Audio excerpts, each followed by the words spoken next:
የማንቸስተር ዩናይትድ ሰራዊት በዚህ ቪዲዮ ደግሞ ማንቸስተር ዩናይትድ ከማንቸስተር ሲቲ ባደረጉት የደርቢ ጨዋታ ላይ ስለ ማንቸስተር ዩናይትድ የተማርናቸውን 5 ነገሮች እንወያያለን። በመጀመሪያ የሚሆነው ምርጥ የተዋጣ የጨዋታ እቅድ ነው።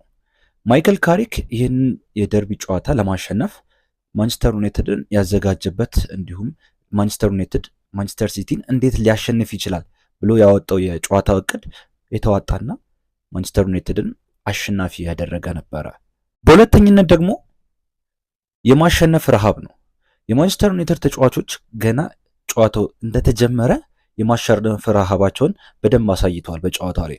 እናም ማይክል ካሪክ ለዚህ ምስጋና ይገባዋል ብዬ አስባለሁ። ምክንያቱም ተጫዋቾቹ የደርቢ ቀን እንዴት ማሸነፍ እንዳለባቸው እንዲሁም ደግሞ በፕሬስ ኮንፈረንሱ ገና በተቀጠረ ኢንተርቪው እንደተደረገለት የማንቸስተር ዩናይትድ ተጫዋቾች ሃይ ኢነርጂ ላይ እንደሚሆኑ እንዲሁም ደግሞ ደጋፊዎችም ወደ ሜዳ ሲመጡ ወደ ኦልትራፎርድ ሲመጡ ኢንቱዚያስት እንዲሆኑ እናም ለጨዋታው ዝግጁ ሆነው ድጋፋቸውን ለቡድኑ እንዲሰጡ አዘጋጅቶ ነበር። እናም የማንቸስተር ዩናይትድ ተጫዋቾችም ሃይ ኢነርጂ ላይ እንደነበሩና የማሸነፍ ረሃባቸውን በደንብ ከውስጣቸው አውጥተው እንዲያሳዩ አድርጓል ብዬ አስባለሁ። ስለዚህም ይህንን ተምረናል ማለት ነው። በሶስተኝነት ደግሞ የሚሆነው ጨዋታን መቆጣጠር ነው።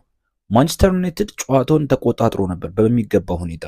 ጨዋታን መቆጣጠር ሲባል በሁለት አይነት መንገድ ነው የሚጠቀሰው። የመጀመሪያው ኳስን በመያዝ ጨዋታን መቆጣጠር፣ ሁለተኛው ደግሞ ኳስን ሳይዙ ጨዋታን መቆጣጠር።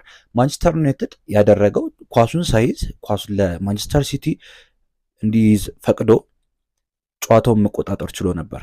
በተለያዩ አጋጣሚዎች ላይ የማንቸስተር ሲቲ ተጫዋቾች ኳሱን ሲይዙት የማንቸስተር ዩናይትድ ተጫዋቾች ደግሞ ከኳሱ ጀርባ በመሆን ፓስ ለሮድሪ የሚሰጡት ኳሶችን እንዲሁም ደግሞ ለበርናርዶ የሚሰጡ ኳሶችን እንዳይኖሩ በማቆራረጥ ማንቸስተር ዩናይትድ ይህንን ጨዋታ ከኳስ ውጪ መቆጣጠር ችሎ ነበር። እናም ማንቸስተር ሲቲ አንድ ብቻ ነው ኦን ታርጌት የነበረው የሞከረው ማለት ነው።